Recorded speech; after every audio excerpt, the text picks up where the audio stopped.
Change the Climate, the program for and about the Citizens Climate Lobby of Olympia, and of course, about climate change. Today on this episode, I have two guests, Carrie Ziegler, who is an artist and environmental activist, and an environmental activist who is also our state representative from District 22, Beth Doglio. I started out by asking Beth, frankly, what is your opinion of Citizens Climate Lobby? I think anybody and any organization that's working on climate in any serious way and offering solutions to solve the climate crisis, I'm all in favor. Yeah. The bill what became 1631, you were involved with it when it was the governor's plan. Right. Right. Yeah. I've actually been involved in trying to put a price on carbon for the last 13 years. Oh, great. So at the federal level, I worked on the campaign to try and pass the cap and trade policy that Obama worked on in, I believe that was 2010. We got it through the House, of course, and then it didn't go anywhere in the Senate. And there was also work at the state level through the Western Climate Initiative that where we tried to pass, another carbon pricing policy that we were unable to pass through the Washington State Legislature when Governor Gregoire was in office. Okay. So I've been at this for a long time. I'm ready to see something make it across the finish line as quickly as possible. It looks like it might. I mean, it's going to be on the ballot. Yeah, so. Right. It qualified. It got 375,000 signatures. There's a strong campaign. It's a big coalition, a diverse coalition that's working to try and pass it in November. I think the results on Tuesday were very gratifying in terms of just seeing a very large Democratic majority. And of course, Democrats do poll higher on wanting to take climate seriously and put a price on carbon. So I think, if that trend continues, I think it's in good shape. All right, let's say it does pass. What will then happen? What would come of that? Well, I mean, it would essentially generate about $1 billion a biennium, and there are mechanisms within the bill that sort of create different mechanisms to get that money out into communities to help us transition away from the fossil fuel economy and towards a clean energy economy. There's also money that would go to make sure that low-income people who might feel the biggest impacts from a carbon tax are made whole, or the impacts will be less on them. There's money directed towards low-income folks, and then there's also money to help people who work for the fossil fuel industry now transition out of those jobs. When we look at this, go ahead. But that's not the end of the rope, right? So passing 1631 is the biggest thing we can do right now in this state to stem the climate crisis. But we also need to pass it in Oregon. That's going to be in the state legislature. They came super close this past legislative session. So then we would be a block. BC, Washington, Oregon, California would have a block of climate pricing, which is, if you put all that together, that's the 5th largest economy in the world. So that's kind of a big deal. But again, even in Washington, because it doesn't have a cap associated with it, it is just a pollution fee. It doesn't say you absolutely must reduce or there will be penalties levied. So there's a number of other policies that we need to pass, one of which is moving towards 100% fossil-free in the electric sector, something that we are so able to do in Washington, given our portfolio now is pretty clean. We still have coal. We need to get rid of the coal. We still have natural gas. We need to get rid of the natural gas, and we need to do that over time, and we need to do it rapidly. It doesn't address the fuel side. We need to really move towards electric vehicles, greening the grid, getting as many vehicles as possible to be electric, and Also, building our transit system so that people get out of their single vehicle cars, whether they're electric or not, because that's not going to solve congestion, which huge issue in our region right now, really bad. So we definitely need to continue to invest in our transit systems and getting people out of their cars. And, in this transition towards electric vehicles, we need to make sure that our fuels are as least carbon intense as possible. So working on a low carbon fuel standards is another issue that we're going to take up in the legislature in 2019 again. And then just simply figuring out how to build our buildings more efficient and, moving towards net zero buildings as quickly as we possibly can, having the state government under Governor Inslee's leadership, really move towards retrofitting our state buildings to move towards net zero as quickly as possible. So those are, all of that needs to happen in addition to 1631 passing. What would you, if you could just suggest something that you think that organizations like Citizens Climate Lobby could focus some attention on? I don't know if you've thought about this or not, but is there any area that you thought, maybe people should bring more attention to that as far as climate change goes? Well, I think two of the biggest missing pieces in the discussion right now are energy efficiency. So the cheapest form of energy that we have is the energy that we don't use. And trying to figure out how to use less energy and then using that energy more efficiently is really important. So, the whole demand response, using your dishwasher in the middle of the night when no one else is using their electricity, so that we sort of even out the electric grid. Those kinds of things, coupled with energy efficiency, I think are important to work on. For many of us, we believe that it's going to reach just a horrendous state sometime. Is there a plan for the disaster that may happen? Are there plans for things that will have to be done because it's the last straw? Yeah, so, in my day job, I work for Climate Solutions, and we're, all about mitigating the situation and trying to move towards a clean energy economy. And then there are other people who are more focused on the natural resources side that are working on adaptation measures. I will say that 1631 does have a lot of adaptation dollars in it, fighting fires, floods, that sort of thing. Because that is unfortunately our reality at this point. We see it right now. There's a lot of smoke in the air. There's an orca who's been swimming around for 16 days now with her dead calf on her back. That's a wake-up call. We are headed towards disastrous climate. We need to we just have to accept that, I think. And so, yeah, encouraging cities to change their land use policies. Downtown, you got to build up now in Olympia, because we're sort of at the bottom of, we're at the top of the sound, basically, and we're definitely going to have significant flood impacts here in Olympia. So, land use changes like that, and then land use changes, getting people to live more densely together, super important, because we need to protect the natural resources that we have, and we use fewer resources if we're living more densely. And so, those kinds of things also need to happen. We need to figure out how we're going to fight all these fires, where are the resources going to come, and in fact, who pays for that, right?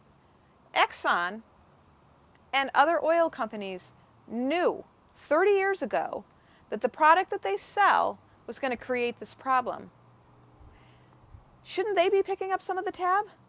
The cigarette companies had to pick up some of the tab because they knew what they were doing in terms of killing people. Well, the oil companies knew that they were going to be killing people too, ultimately, and they continued to peddle their goods without dealing with the reality, and I think they ought to pay.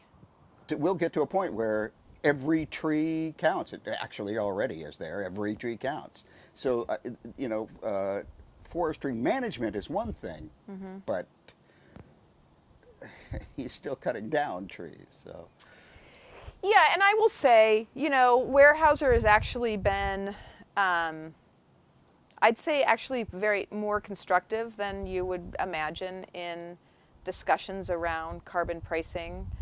They do know that they have a resource that helps to capture carbon, and they want to take advantage of that from a monetary position. So it's certainly motivated by monetary, but they have been constructive because they know they have a commodity that can help solve this crisis. And on the other hand, it is a commodity just like everything else that builds our homes and our commercial buildings. I mean, steel, concrete, aluminum, they all have huge carbon footprints. And in some cases, trees may be the least carbon, intense product to build our buildings. Those are the kinds of things that we're going to need to work through as we move forward. There's a lot of craze around CLT, which is a new kind of wood that is supposedly a very sustainable product. And so finding new ways to use wood, it's just like energy. Like, we have to use less of it. And what we do use, we need to use more, smarter, better. And that's just like wood, or steel, or rebar, or cement, or, concrete. All of those products are things that contribute to our problems, and we're going to have to address those things as we move forward and figure out how we're going to have a sustainable world. well, that's great. So, all right, let me ask you two questions. One is that when you came into office, as an environmentalist, what did you want to do, and how much have you accomplished?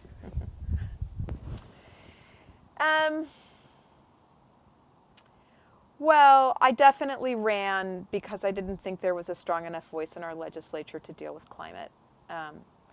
There are a few really fabulous legislators who are working on the issue day in and day out, and I wanted to be another one and add to that voice and to that body of work within the legislature. The last 2 years have been, I would say, overall disappointing in terms of what we've been able to get done in the legislature. We can point to a few things. We did pass a solar incentive bill. There's some things in the capital budget. We have a pretty healthy clean energy fund in the capital budget.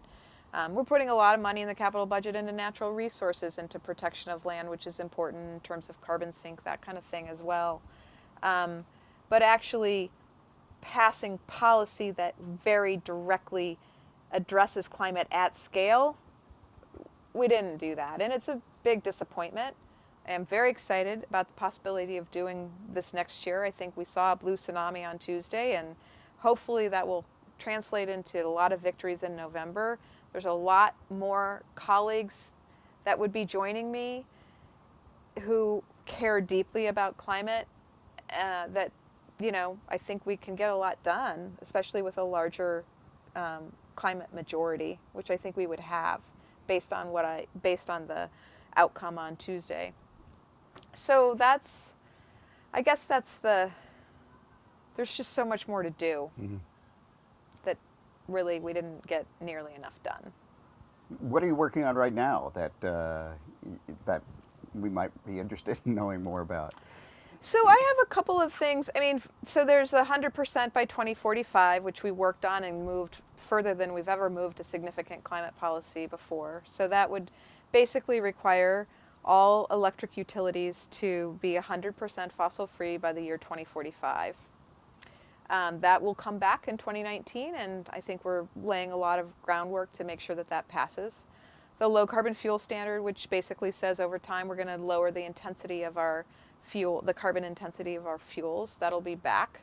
I'm working on a energy efficiency package of bills. I had a number of bills in that space that I'll be repackaging and presenting again in 2019 in hopes of passage. I have a food waste bill.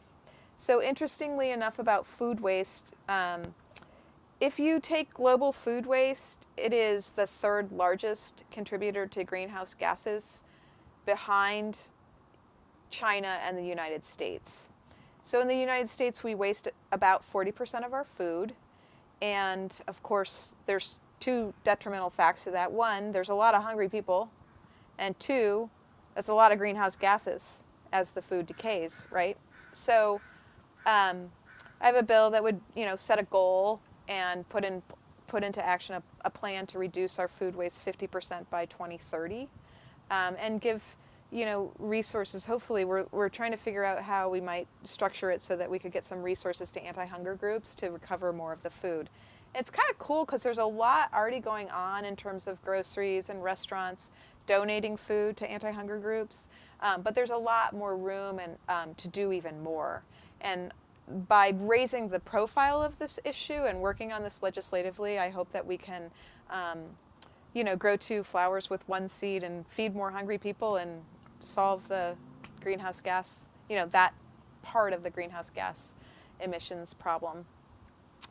So another initiative that I have been working on, and I got a little bit of money in the capital budget to do a study around it, is embodied carbon. So I talked earlier about steel, cement, glass is another one, sort of these energy intensive commodities that are kind of hard to deal with in a carbon pricing mechanism because they're priced on the market, the international market. And so, if we're raising the price of our steel, we're going to disincentivize the use of our steel here, and incentivize the use of steel from other countries, which doesn't do the climate any good. We don't want to be importing this stuff when we can be using steel that's made with a cleaner energy grid and that sort of thing. So California passed a Buy Clean California bill that basically incentivizes less carbon intense building materials for their public buildings. And I introduced a bill to do that in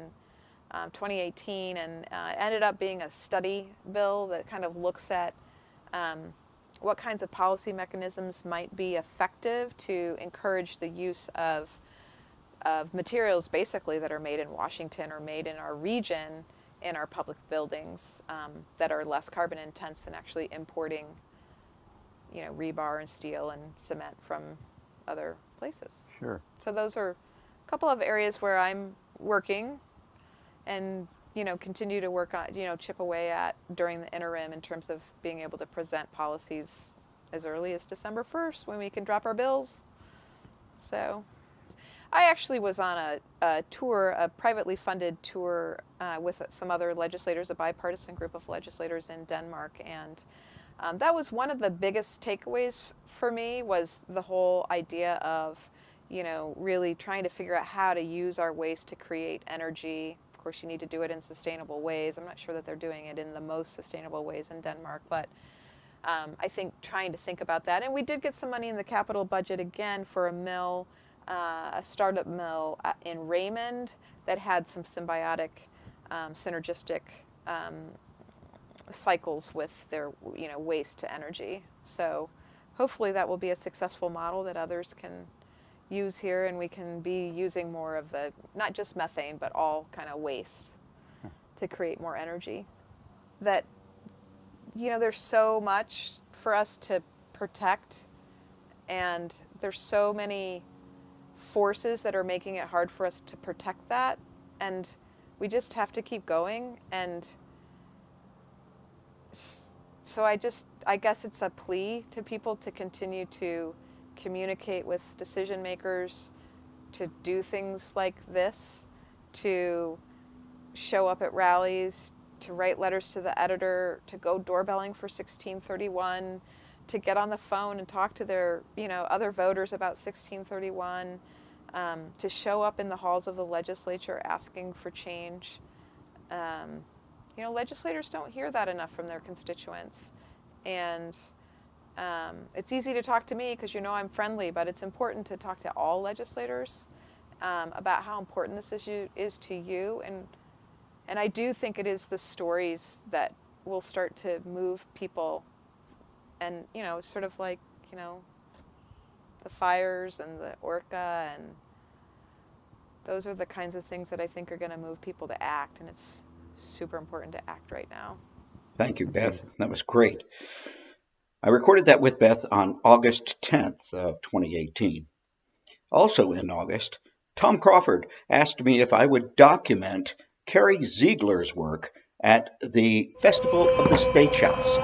Carrie Ziegler is an artist whose work focuses on social activism and environmental protection.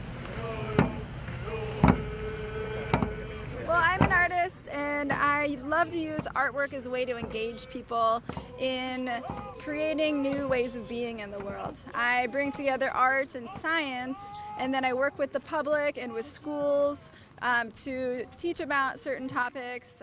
Lately I've been doing a lot of work around climate change, and then people will make art in response to that. So sometimes I'll take all these individual art pieces, maybe 1,000 different art pieces from 1,000 different people, and I'll put those all together to make a permanent art installation in a public place to help to create and inspire people to take actions in their own lives. So this installation here at the Festival of the Stage House is all about climate change. I find that in my work and really in my personal life, it's sometimes hard to even just talk about climate change. We just have these ideas that it's not acceptable to talk about it. And so my goal here is to create a space where people can have some conversations. I think probably all of us, at least most of us, have anxiety about climate change. Like, we have fears and worries, and those can really lead to just stagnation and apathy.